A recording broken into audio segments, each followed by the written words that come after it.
اقرأ باسم ربك الذي خلق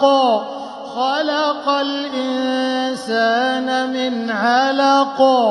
اقرأ وربك الأكرم الذي علم بالقلم علم الإنسان ما لم يعلم كلا إن الإنسان ليطغى أن رآه استغنى إن إلى ربك الرجعى أرأيت الذي ينهى عبدا إذا صلى أرأيت إن